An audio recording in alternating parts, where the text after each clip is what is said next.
8 migrants arrested, 6 charged, 5 freed without bail. 1 had been released from Brownsville due to capacity issues. 2 were removed from the United States, then re-entered, and 2 entered through the northern border. Because of this incident, how is it that this incident changed the conversation in New York about illegal immigration? Well, it hit home for sure. I mean, it just became more of a reality. And thank you for having me on, and good evening to you. Yeah. It became the reality of the actual violence that's taking place in the city of New York that is being caused by this migrant crisis that we have here. Just earlier this week, what are we on, Tuesday? Over the weekend, we had 173,000. Now we have 175,000. The number just keeps going up and up and up. You know, Bragg is known for not prosecuting. Bragg is probably the worst DA to happen to the city of New York. And let me say this, that the the governor could fire Bragg tomorrow if she wanted to, but they don't. So what this did was this flipped it all around. We physically saw our cops being assaulted on a street a few blocks off of Times Square, a main hub for our tourism and for New Yorkers. Look at it. It's disgusting. It's absolutely disgusting. And let's remember, ICE, we cannot deport anybody. We cannot report their immigrant status under the... Right, no, it's a sanctuary city. Right. I'm curious about this because Mayor Adams has talked so much about how the migrant crisis, if you want to call it that, this crisis of 175,000 people is bankrupting the city. It's causing so many problems. And then at the same time, they're offering free shelter, free food, and now prepaid credit cards. And I'm wondering how the mayor thinks that he is going to tell people to stop coming when he's offering them free credit cards. Well, obviously, it's just saying, come on in, come on. You know, under the guise of saving the city millions of dollars on the end side of this. He's starting this with 500 families, and with 500 families getting $35 a day. Let me say something here.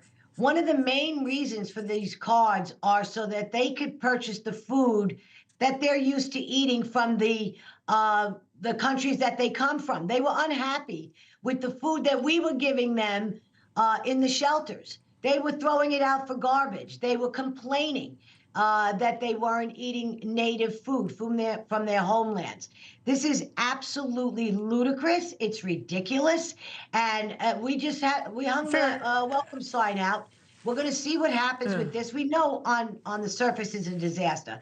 But let's go back to forgive me for 1 second. There's something deeper here that I think is going on. And there is a realization in New York that had been so welcoming and sort of looked down at the rest of the country of, oh, how can you be worried about the border crisis? We are a city of immigrants, on and on and on. Gerald Baker of the Wall Street Journal. The deeper reality is that this isn't our values that have failed. We are witnessing instead the most powerful indictment of a political and cultural elite whose hegemony is long overdue to meet its nemesis. And I'm wondering, you're a conservative in New York, which makes you a fairly rare thing. I don't want to say a unicorn, but pretty close. Pretty close. Are you all of a sudden seeing a shift politically that is of people who would not normally or used to even in the past be quite pro-immigrant, part of that cultural elite? What I'm seeing here is a shift in moderate Democrats being totally fed up. Nobody likes what's going on here in the city of New York. Most New Yorkers are viewing this as absolutely preposterous, and it needs to be stopped. When is enough enough? So what I've been saying lately on the news is that, you know, there's no such thing as a moderate Democrat when it comes to an elected official. There are, however, moderate Democrats who live in this city, who have a great deal of common sense, who reject this ruthless lack of law and order.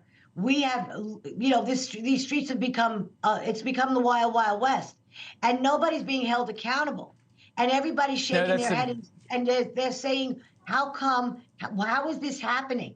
Well, the simple reason is you voted for this. You voted for this. You know exactly what you get when you vote. And if you don't know what you get when you vote, then I'm sorry to say to the people of New York City, you better start to get educated really, really quick, because we're not going to be able to take this. We got an election coming up in 24 now, in November. Elections have consequences. That's just Correct, the way it is. 100%. 100%. Councilwoman, it's good to see you, ma'am. I'm going to use that about moderate Democrats. It's an interesting perspective. Thank you. A moderate Democrat is good if you are a voter. A moderate Democrat, if you are an elected official, doesn't exist. They will always vote the party line. Always, no matter what. Thanks for watching. Go to joinnn.com to find NewsNation on your television provider. And don't forget to click the red subscribe button below to get more of NewsNation's fact-driven, unbiased coverage.